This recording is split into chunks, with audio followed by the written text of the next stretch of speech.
மகளே மருமகளே சீரியல்ல என்ன நடக்குதுன்னு பார்க்கலாம் வாங்க. வீடியோவை ஸ்கிப் பண்ணாம கடைசி வரைக்கும் பாருங்க. சேனலை சப்ஸ்கிரைப் பண்ணிக்கோங்க. மறக்காம பெல் ஐகானையும் கிளிக் பண்ணிக்கோங்க. இப்போ நம்ம துளசி ரொம்பவே ஃபீல் பண்ணி அழுதுகிட்டே இருக்காங்க. இந்த சின்ன தம்பிக்கு நம்ம எப்படி தான் சொல்லி புரிய வைக்கிறது? நம்ம என்ன சொன்னாலும் இந்த சின்ன தம்பி கேட்க மாட்டேங்கிறாரே. நம்ம தான் அந்த அம்முன்ற விஷயம் அவருக்கு தெரிய வந்தது அப்படின்னா கண்டிப்பாக அவர் ஃபீல் பண்ணுவார், கஷ்டப்படுவாருன்றதுக்காக தான் நம்ம அவரை எப்படியாவது மாற்றலான்னு ட்ரை பண்ணால், ஆனால் அவர் அம்முவை மறக்கவே மாட்டேன் அப்படின்னு சொல்கிறாரு. என்ன பண்ணுறதுன்னு சொல்லிட்டு ரொம்பவே ஃபீல் பண்ணி அழுதுகிட்டு இருக்காங்க. இங்கே சூடாமணி இதை வச்சு ஏதாவது நம்ம ஒரு துளசியையும் இந்த சின்ன தம்பியை வீட்டை விட்டு துரத்தணும். இந்த பாண்டியன் துளசியை கல்யாணம் பண்ணிக்கிட்டு இந்த நாச்சியார் குடும்பத்துக்கே இந்த வளநாட்டுக்கே சொந்தக்காரன் ஆகலாம் அப்படின்னு சொல்லி நினச்சிக்கிட்டு இருக்கான். கண்டிப்பாக அது நடக்கவே கூடாது அப்படின்னு சொல்லிட்டு சூடாமணி அவங்க அம்மா அப்பா கிட்ட இந்த விஷயத்த சொல்கிறாங்க. இந்த துளசிக்கிட்டையும் இந்த சின்ன தம்பிக்கிட்டையும் ஏதோ பெரிய ரகசியம் இருக்குது அப்படின்னு சொல்கிறாங்க. இதை வச்சு ஏதாவது பிளான் பண்ணி அவங்க ரெண்டு பேரும் இந்த வீட்டை விட்டு துரத்தணும். அதுக்கப்புறம் மொத்த சொத்தையுமே நம்ம ஆட்டிய போடணும் அப்படின்னு சொல்லி பிளான் பண்ணிக்கிட்டு இருக்காங்க. மறுநாள் காலையில் இங்கே நம்ம துளசி காலேஜுக்கு நடந்து போய்கிட்டு இருக்காங்க. அப்போ நம்ம தாயம்மாவை பார்க்குறாங்க. தாயம்மாவை பார்த்துட்டு இது சின்ன தம்பியோட அம்மா தானே அப்படின்னு சொல்லிட்டு யோசிக்கிறாங்க. உடனே ஓடி போயிட்டு தாயம்மா கிட்ட பேசுகிறாங்க. ஆண்டி, இங்கே என்ன பண்ணிக்கிட்டு இருக்கீங்கம்மா அப்படின்னு சொல்லி கேட்கவும், இல்லைம்மா, இந்த ஊரில் ஒரு வேலை விஷயமா வந்தேன், அவ்வளோதான், வேலை முடிஞ்சிருச்சு, நான் போகிறேன் அப்படின்னு சொல்லிட்டு. என்னம்மா சொல்கிறீங்க, காலையிலே வேலை முடிஞ்சிருச்சு அப்படின்னு சொல்லி கேட்கவும் அப்படியே திக்கி திணறாங்க. என்ன இவங்க ஒரு மாதிரி பேசுகிறாங்க அப்படின்னு சொல்லிட்டு. சரிங்கம்மா வாங்க வீட்டுக்கு போகலாம் அப்படின்னு சொல்லிட்டு. இல்லைம்மா, நீ காலேஜுக்கு போய்கிட்டு இருக்க, நீ போம்மா, நான் எங்கள் வீட்டுக்கு போய்க்கிறேன் அப்படின்னு சொல்லிட்டு. உடனே இங்கே நம்ம துளசி இருந்துட்டு, அம்மா வாங்கம்மா, நீங்கள் ஒரு மாதிரி டயர்டாக இருக்கீங்க போல், நான் காலேஜுக்கு இன்றைக்கி லீவு போட்டுடுறேன், நீங்கள் வாங்க, நீங்கள் சாப்பிட்டு பொறுமையாக உங்கள் வீட்டுக்கு போவீங்க அப்படின்னு சொல்லிட்டு. அதுக்கப்புறம் உடனே மயங்கி விழுந்துடுறாங்க. ஐயோ அம்மா, என்னம்மா ஆச்சு அப்படின்னு சொல்லிட்டு வாட்டர் பாட்டிலில் இருக்கிற வாட்டரை முகத்தில் தெளிக்கிறாங்க. அதுக்கப்புறம் நம்ம தாயம்மா வந்து எந்திரிக்கிறாங்க. என்னம்மா அடிக்கடிக்கு நீங்கள் மயக்கம் போட்டு விழுறீங்க போல் அப்படின்னு சொல்லிட்டு. ஆமாம்மா, எனக்கு ஒரு மாதிரி உடம்பு சரியில்லை, நான் என்னுடைய உயிர் எப்போ போகும்னு யாருக்குமே தெரியாது, நான் உயிரோடு இருக்கிறப்பவே சின்ன தம்பி யாருன்ற விஷயத்த நான் சொல்லணும்னு நினைக்கிறேன், ஆனால் சொன்னால் அதனால் சின்ன தம்பியோட உயிருக்கு ஆபத்து வருமோன்னு எனக்கு பயமாக இருக்குது அப்படின்னு சொல்லி சொல்கிறாங்க.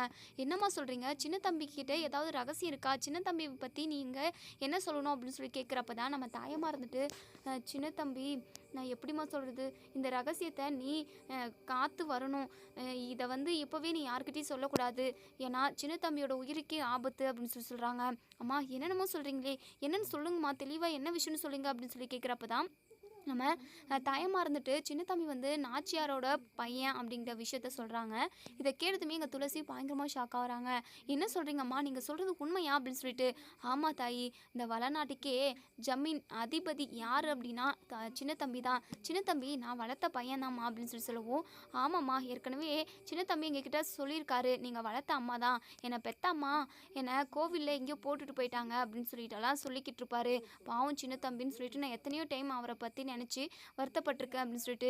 சரிம்மா தாயி, இந்த விஷயத்த மட்டும் நீ யாருக்கிட்டையுமே சொல்லாதம்மா அப்படின்னு சொல்லிட்டு சின்ன தாய் சொல்லவும், உடனே துளசி இருந்துட்டு, சரிங்கம்மா, நான் யாருக்கிட்டையுமே இந்த விஷயத்த சொல்ல மாட்டேன், நான் பார்த்துக்கிறேன், நீங்கள் வாங்க வீட்டுக்கு வந்து சாப்பிட்டு வருவீங்க அப்படின்னு சொல்லி சொல்லவும், இல்லைம்மா, நான் இப்படியே போகிறேன், பக்கம் தான் வீடு, நான் போயிட்டு அங்கே சாப்பிட்டுக்கிறேன், தயவு செஞ்சு இந்த விஷயத்த யாருக்கிட்டையும் சொல்லாதம்மா அப்படின்னு சொல்லி சொல்கிறாங்க. நம்ம துளசி பயங்கர யோசனையோட காலேஜுக்கு போகிறாங்க. காலேஜுக்கு போயிட்டுமே அவங்க சரியாக படிக்கவே இல்லை. ஹாஃப் டே லீவ் போட்டுட்டு வீட்டுக்கு வராங்க.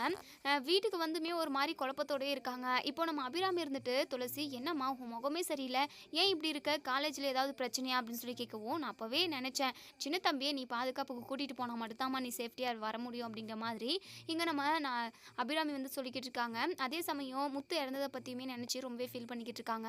அம்மான்னு சொல்கிறதுக்கு எனக்கு ஒரு பிள்ளை இல்லையே அப்படின்னு சொல்லிட்டு ரொம்பவே வருத்தப்பட்டுக்கிட்டு இருக்காங்க. சரி, அத்தைக்கிட்ட நம்ம சொல்லுவோம், அத்தை ரொம்ப நல்லவங்க தானே, கண்டிப்பாக அத்தையால் கண்டிப்பாக சின்ன தம்பிக்கு எந்த ஒரு ஆபத்தும் வராது அப்படின்னு சொல்லிட்டு அபிராமி கிட்ட, அத்தை உங்ககிட்ட நான் ஒரு முக்கியமான விஷயம் தனியாக பேசணும் அப்படின்னு சொல்லி சொல்கிறாங்க. என்ன வாமா அப்படின்னு சொல்லிட்டு ரூம்குள்ளே போயிட்டு இங்கே நம்ம துளசி இருந்துட்டு, அத்தை உங்களுக்கு பிறந்த குழந்தை உயிரோடு தான் இருக்குது, அது மட்டும் இல்லாமல் சின்ன தம்பி தான் உங்களோட பையனா அப்படின்னு சொல்லி சொல்கிறாங்க. இதை கேட்டதுமே நம்ம அபிராமி பயங்கரமாக ஷாக் ஆகுறாங்க. என்ன சொல்கிற துளசி, இந்த விஷயம் எப்படி உனக்கு தெரிஞ்சுது அப்படின்னு சொல்லி கேட்குறப்ப தான் தாயம்மாவை பார்த்ததாகவும் தாயம்மா சொன்ன விஷயத்த எல்லாத்தையுமே இங்கே நம்ம அபிராமி கிட்ட சொல்கிறாங்க. அபிராமிக்கு ஒன்றுமே புரியல. அப்போது முத்து யார் அப்படின்னு சொல்லி கேட்கவும் நம்ம துளசி கிட்ட கேட்குறாங்க. துளசி இருந்துட்டு அதெல்லாம் எனக்கு தெரியாத அத்தை, நான் சின்னத்தம்பியோட அம்மாவை வழியில் பார்த்தேன், அவங்க கிட்ட பார்த்து பேசினேன், எனக்கு உடம்பு முடியாமல் போகுது, எப்போ என் உயிர் போகும்னு தெரியல, இந்த விஷயத்த நான் உங்ககிட்ட சொல்கிறேன், யாருக்கிட்டையும் சொல்லாதம்மா அப்படின்னு சொல்லி சொன்னாங்க அப்படின்னு சொல்லி சொல்கிறாங்க. இப்போ அபிராமி பயங்கர குழப்பத்தில் இருக்காங்க. சரி, தாயம்மாவை இப்போவே பார்த்து பேசி ஆகணும். நம்ம அபிராமியும் துளசியும் பரஞ்சோதி இவங்க 3 பேருமே இங்கே தாயம்மாவை பார்க்குறதுக்கு போய்கிட்டு இருக்காங்க. இனி என்ன நடக்கும் அப்படிங்கிறத நம்ம வெயிட் பண்ணி பார்ப்போம் ஃப்ரெண்ட்ஸ். வீடியோ பிடிச்சிருந்தா லைக் பண்ணி கமெண்ட் பண்ணி தருவீங்க. தேங்க்யூ.